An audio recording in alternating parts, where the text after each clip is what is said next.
Bismillahirrahmanirrahim. Assalamualaikum warahmatullahi wabarakatuh.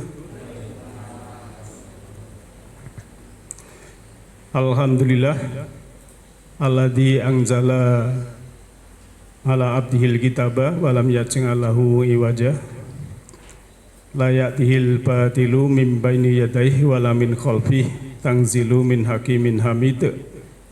Subhanaka la ilma lana illa ma 'allamtana innaka antal alimul hakim.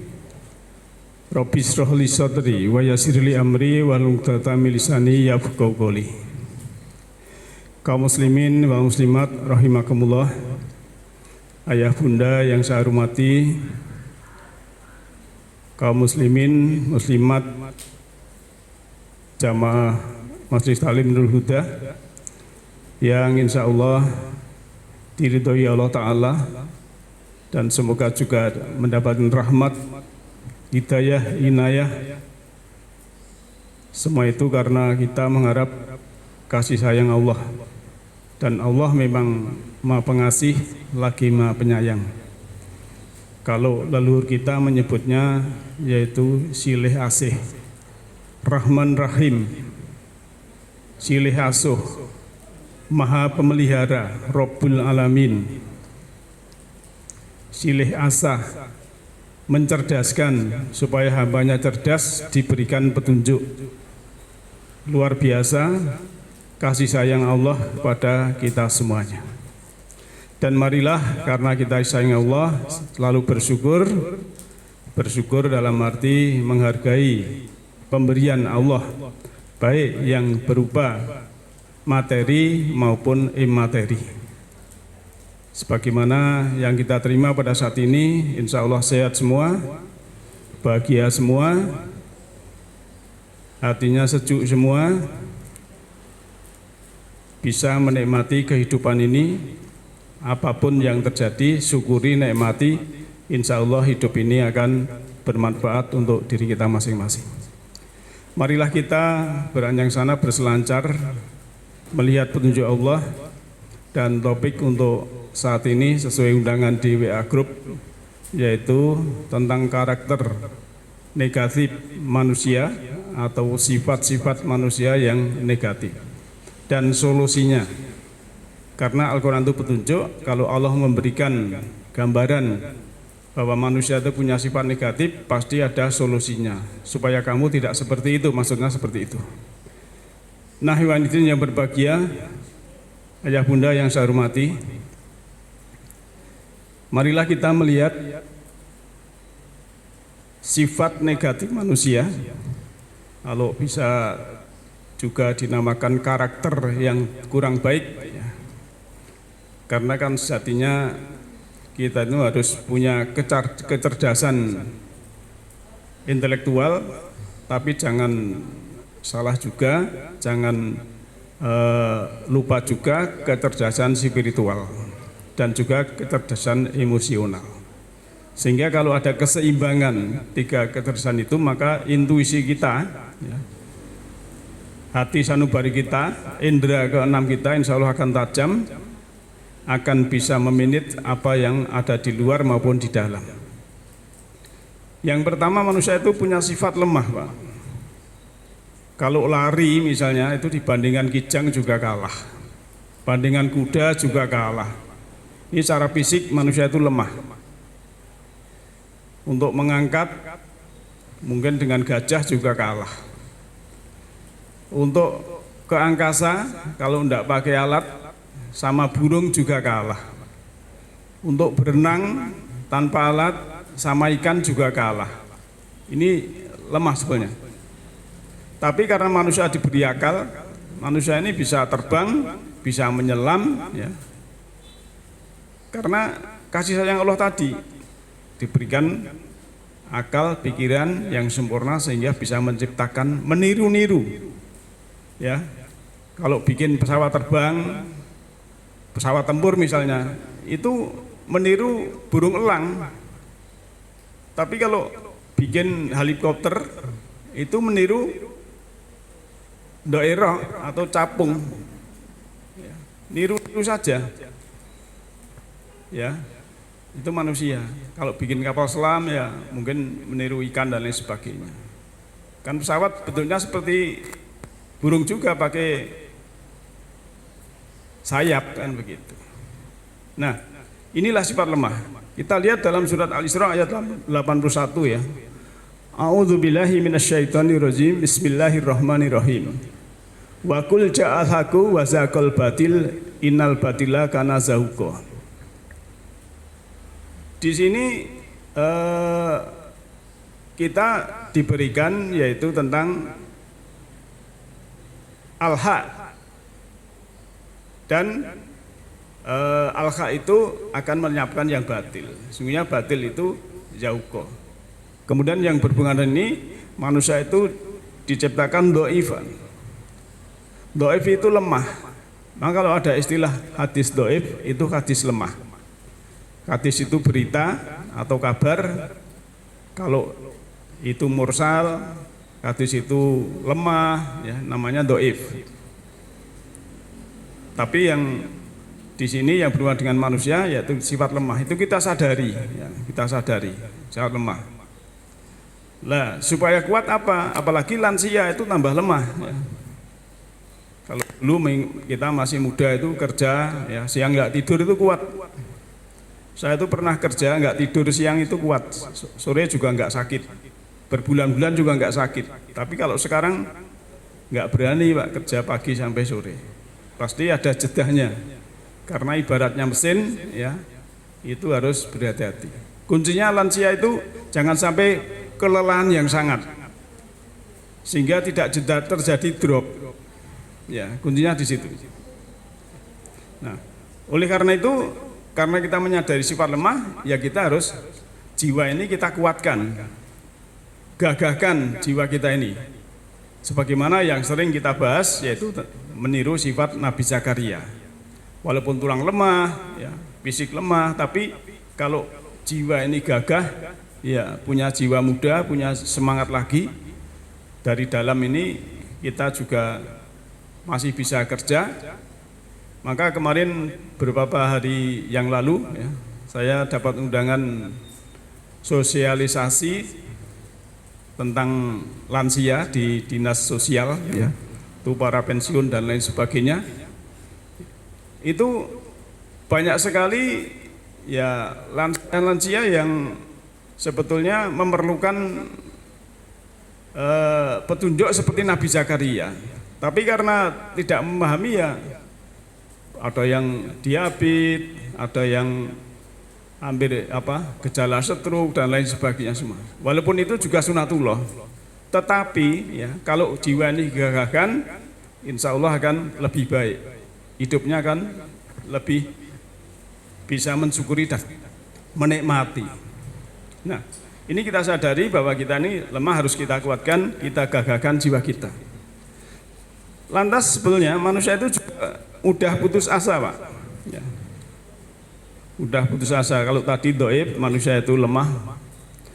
Dalam surat Taubah ayat 76, A'udzubillahi minasyaitonirrajim. Bismillahirrahmanirrahim. Falamma atahum min fadlihi yakhillu bihi wa tawallaw wa hum muridun.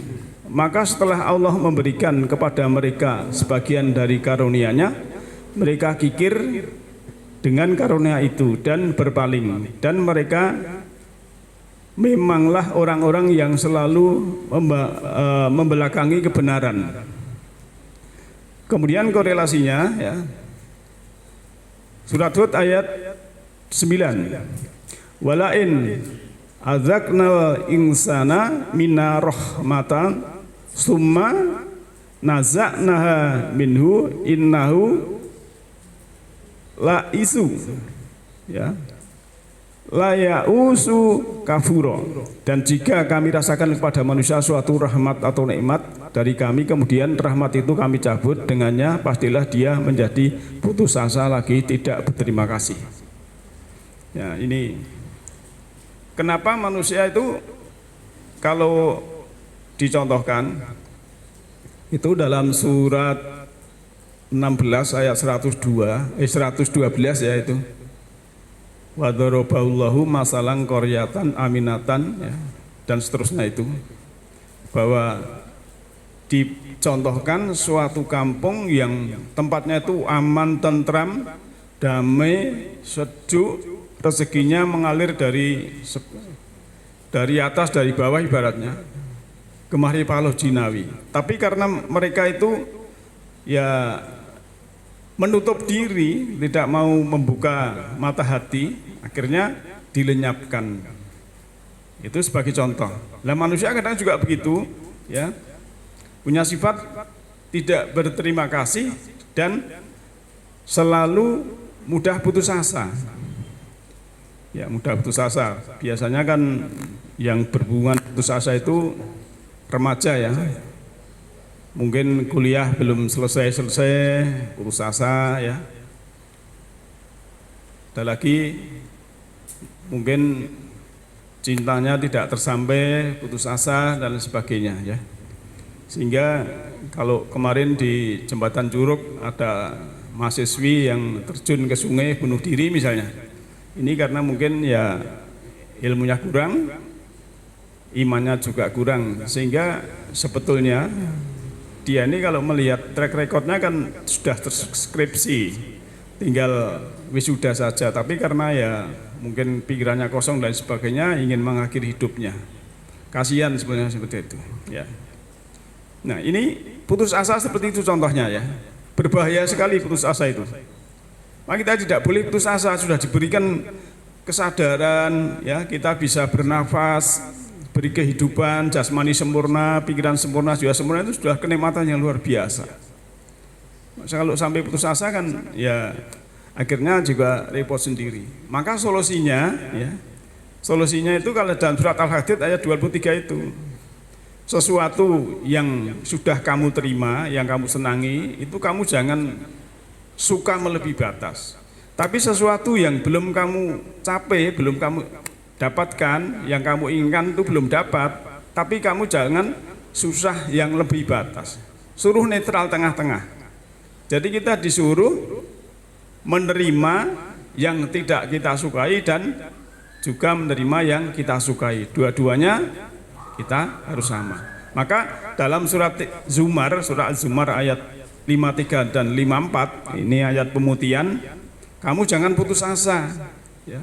Allah itu mengampuni segala dosa, tapi jangan sampai terlambat, kan begitu. Jadi kalau orang banyak dosa itu dapat, mungkin jangan putus asa, Allah masih membuka pintu rahmat yang sangat luar biasa. Nah, Bapak Ibu yang saya hormati,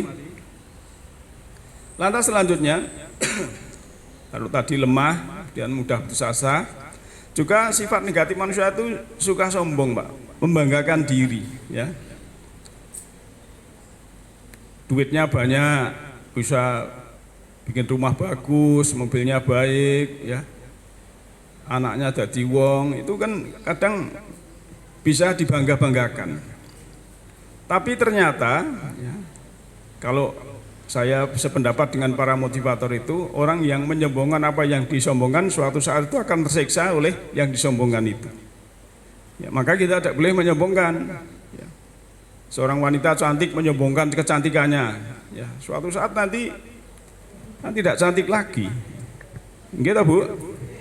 Bapak juga begitu, gagah, perkasa, ganteng, wah itu. Ya, Rian ganteng stoya nggih. Ya, ketinggalan. Ini Pak Ahmadi paling ganteng. Yang dulu di Solo itu banyak cewek yang seneng, termasuk saya. Ya. Itulah, ya. Jadi jangan sampai kita menyombongkan, ya, sombong dengan dirinya ataupun hartanya, anaknya dan lain sebagainya, ya. Di sini surat Hud, surat 11 ayat 10, ya. Ini artinya, dan jika kami rasakan kepadanya kebahagiaan sudah bencana yang menimpanya, niscaya dia akan berkata, telah hilang bencana itu daripada aku, sungguhnya dia sangat gembira lagi bangga. Ini juga sifatnya itu.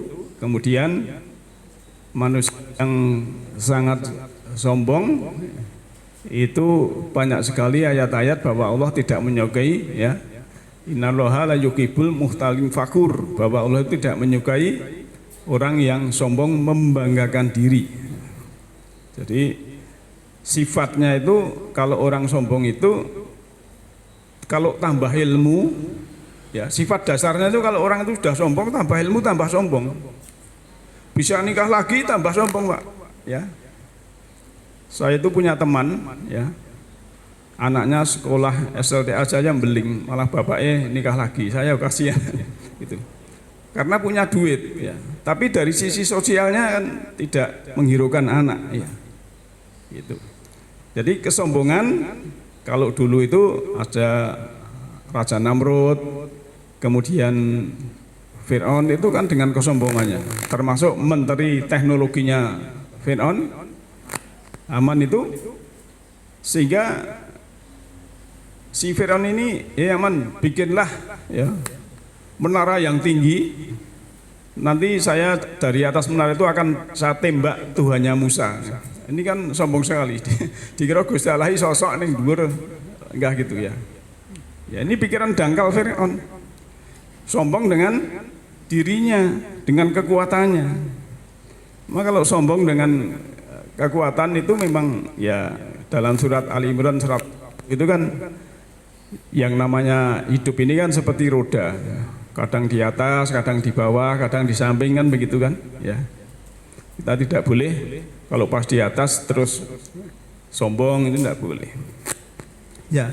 Itu namanya siklus kehidupan, harus kita sadari. Tapi kalau kita sadari kan kita selalu rendah hati, menikmati kehidupan ini, ya. Walaupun kaya raya tapi sederhana, ya. Walaupun cantik tapi tidak melihatkan bahinolnya baginya. Bapak Ibu yang ganteng cakra, ya, biasa-biasa saja, ini namanya tidak ada kesombongan. Karena semua itu adalah karunia dari Allah Ta'ala.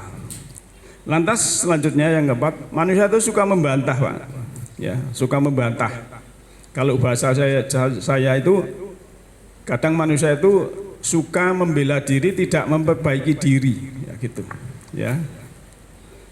Contoh misalnya, ya, nun sewu, ibu-ibu kan ada mungkin, ya, ya. Kalau sama suaminya biasanya bapak-bapak sing paling anyel gini Arab jagung. Dandan suwene rame-ram, engko wis tekan ngarepani, sik mlebu meneh. Nggih mboten, Pak? Nggih ngakoni ya. Tapi nek dikandani aja ngono kuwi ngono. Nggih ngono, tapi sok beneh ora kepanggih ngono meneh.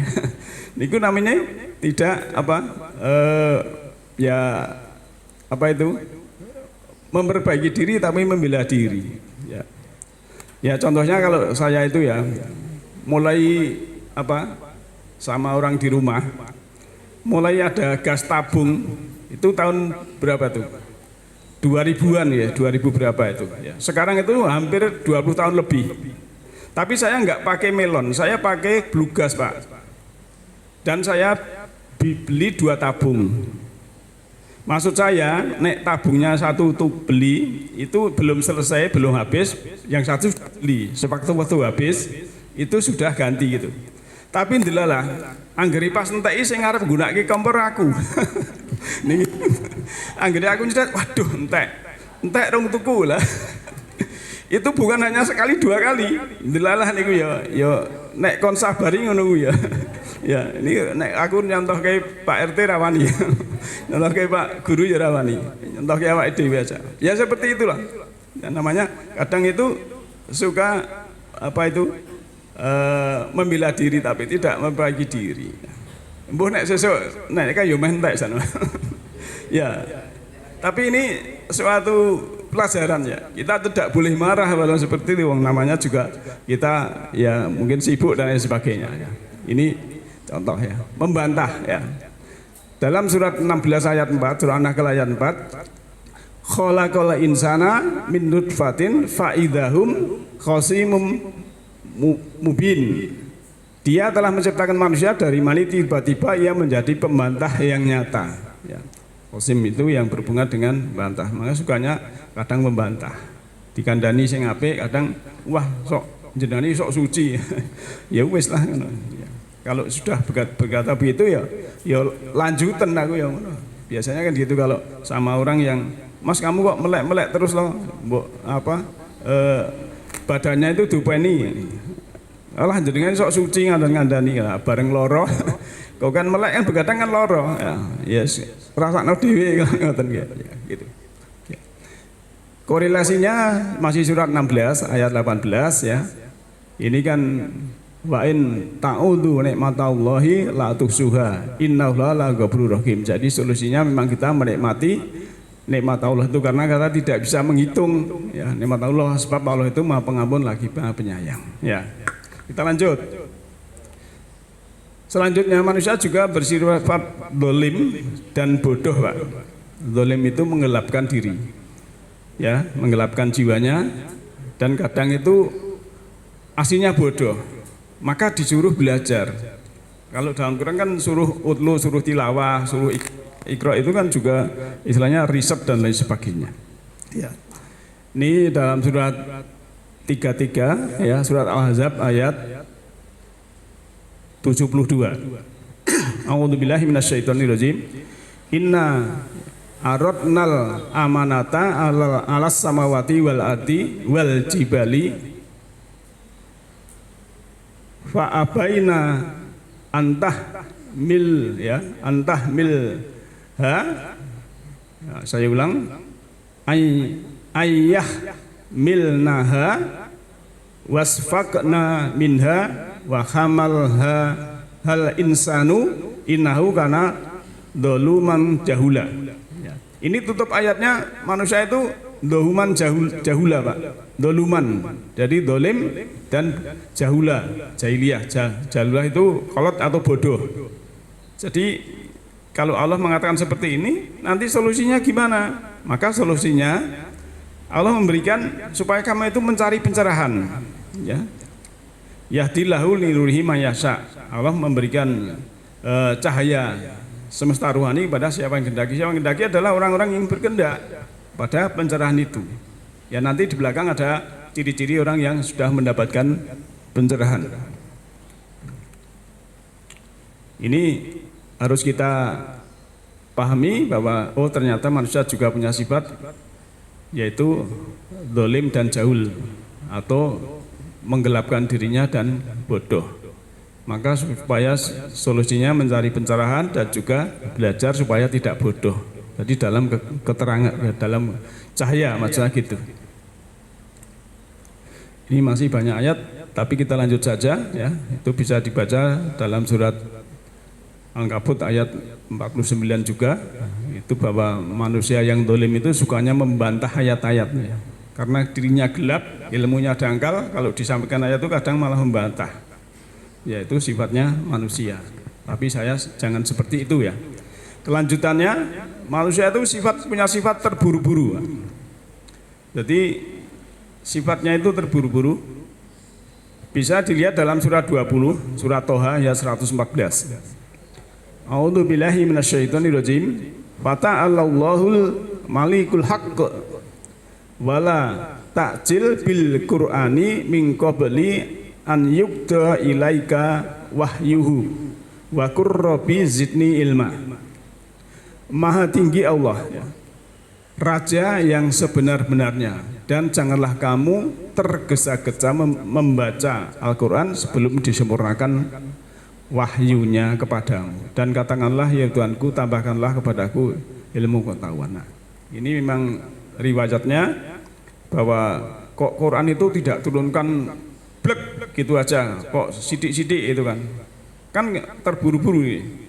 Kalau dalam secara pragmatis mungkin Bapak Ibu mengalami ya, mau piknik ke Jakarta dari rumah buru-buru ke pool, ke bis, sudah naik bis nanti buru-buru sampai tempat sana buru-buru ke hotel, sampai hotel buru-buru ke Taman Mini, ke Ancol ya, dan lain-lain. Nanti sudah dari Ancol Taman Mini buru-buru pengen ke hotel lagi, sampai hotel buru-buru pengen ke bis lagi, sudah di bis buru-buru ndang tekan rumah kan buru-buru terus ya.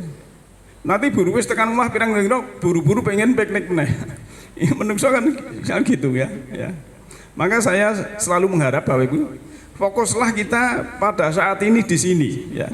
Seperti kalau kita naik angkut itu loh. Hari ini bayar, besok gratis. Ya. Itu artinya besok naik lagi, ya tulisannya seperti itu.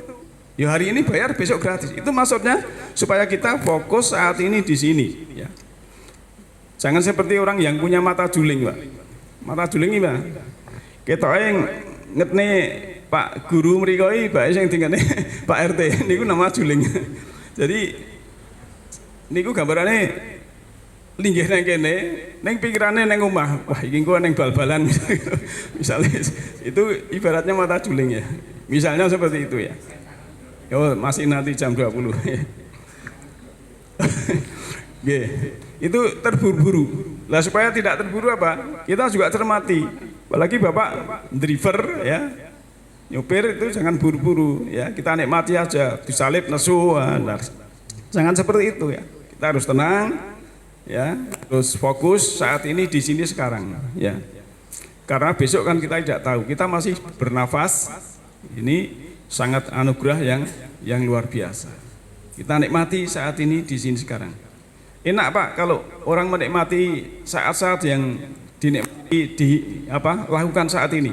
Pas ngaji nikmati ngaji, pas makan kesadaran menikmati makan, enak sekali. Pas sama keluarga nikmati ya. Pas di jalan juga nikmati saja, nggak usah buru-buru. Akhirnya kan kalau buru-buru kan tidak baik ya. Seperti itu. Termasuk kita ibadah. Sholat juga jangan buru-buru nikmati saja. Wah ini kok sujudnya suwe rame-rame toh. Lah sujudnya kan ndonga ya sing sabar. Misalnya seperti itu. Ya. Maka Rasulullah juga bijaksana ya. Bijaksana itu misalnya kalau maghrib mungkin baca kafirun karo Kulaluh wakat misalnya itu. Karena apalagi masjid seperti sahabat itu masjid musafir. Wong ndang salat ndonga. Setelah maghrib sing diwaca Al-Baqarah ya. Mesake itu misalnya itu. Menengok seperti itu kan diingatkan di belakangmu itu ada yang mau ini ya, ada yang sakit dan lain sebagainya. Misalnya seperti itu. Nah kita harus fokus saat ini di sini. Kita lanjut, masih ya. Kadang manusia itu keluh kesah, ya sukanya itu mengeluh Pak. Dalam surat 17 ayat 100, Kul lau antum tamlikuna khazaina rahmati Rabbi idzalla lam saktum khasyatal infaq wa kanal insanu qatura ya. Ini katakanlah itu kalau dulu ya Rasul kepada Allah kepada Rasul. Kalau sekarang ya yang membaca juga yang mendengarkan. Katakanlah kalau seandainya kamu menguasai perbendaharaan rahmat Tuhanku, niscaya perbendaharaan itu kamu tahan karena takut membelakanginya. Jadi kalau kita itu diberi kenikmatan perbendaharaan yang banyak itu kadang ada kemelekatan. Ya, kalau ada kemelekatan kan sukanya menahan akhirnya, takut hilang. Ya. Maka di sini wakanal insanu futuro dan manusia itu sangat kikir. Ya. Jadi sifat termasuk yang negatif itu manusia kikir. Seperti ceritanya ya yang punya itu pintu-pintu kuncinya sampai ya koron itu kan sugih banget itu ya. Itu kan sing golek aku dhewe kan begitu. Itu salah. Kita dapat rezeki banyak itu karena kemurahan Allah Ta'ala. Kalau tidak ada kemurahan Allah Ta'ala, maka kita tidak bisa. Maka di sini sifatnya adalah futura, yaitu manusia itu kikir dan juga keluh kesah, mengeluh. Ya. Mengeluh itu kan sesuatu yang tidak mengenakan Pak. Kalau tidak mengeluh, ya curhat itu boleh saja, tapi yang kira-kira orangnya tahu solusi ya. Soalnya nek ora dicurhati nek ning dodo mbesesek niku ya kepiye ya. Tapi nek dicurhatke sing ngrungokke iki ya ora penak, gitu. Wong ngeluh yen ora nek ngeluh, wah Pak niku blonjone mung 50.000, 50 juta Pak, ora eneng. Mesti ngeluh niku, wah ngeluh anake kurang ngene, bojone kurang ngene, tanggane kurang ngene. Maka sebetulnya ya Islam memberi solusi, yaitu memaafkan. Kalau ada sesuatu yang harusnya kita keluhkan, dah maafkan, selesai, kan begitu. Tapi wong maafnya yo angel nggih, tititane ya. Tapi itulah harus berusaha untuk memaafkan. Kemudian kita lanjut, yaitu manusia itu kadang menyangkal Pak. Innal insana li rabbihi lakanut ya. Itu dalam surat Adiyat ya. Sungguhnya manusia itu sangat engkar, tidak berterima kasih atau penyangkal. Ya. Nah, dari sebenarnya masih banyak yang berhubungan dengan sifat negatif manusia. Kalau di sini menyangkal. Menyangkal tadi kan di atas juga ada yang membantah Pak ya. Nah, sekarang kita kalau tadi sebagian sudah ada solusi dan sebagainya, kemudian tolok ukurnya, tolok ukur atau ciri setelah kita mengetahui ya, kan kerangka berpikirnya seperti itu. Itu ada sebab, ada akibat kan dalam semesta ini. Nah, kalau ada sebab akibat, manusia itu menjadi kikir, menjadi pembantah, menjadi keluh kesah itu pasti ada sebabnya. Maka sebab-sebab itu harus kita hilangkan dengan kita mentelaah petunjuknya. Oh ternyata disuruh sabar, disuruh bersyukur, disuruh qanaah, rendah hati, ya, dan lain sebagainya. Maka apa itu tanda-tanda setelah kita mendapatkan pencerahan dalam kita belajar ini ya, dan kita belajar agama ini termasuk mencakup spiritual itu dapat dikatakan berhasil apabila tingkat kesadaran spiritual kita itu meningkat dan berubah cara memandang hidup dan berperilaku di bumi sebagai penebar rahmat ya. Ya, ini sebenarnya tadi saya cicil ya, yang sudah membaca di grup tilawah ini. Intinya sebenarnya ini ya. Adapun tanda-tanda kemajuan spiritual kita ini bukan kita minta validasi kepada guru, tetapi kita merasakan sendiri. Ya, antara lain satu, kita sudah bisa damai dengan diri sendiri. Walaupun sendiri itu sudah damai Pak, tidak ada rasa kesepian dan sebagainya. Itu namanya sudah dapat pencerahan dan ada kesadaran. Dapat menerima dengan ikhlas atas semua yang kita alami sebagai pembelajaran untuk pertumbuhan jiwa kita. Jadi sudah menerima dengan ikhlas. Kemudian diri kita ini dalam hidup ini penuh dengan kasih sayang.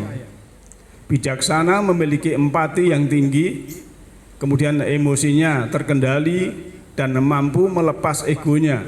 Membiarkan orang lain menjalani hidupnya bebas mengalir, tidak harus berjalan sesuai kehendak dan harapan kita.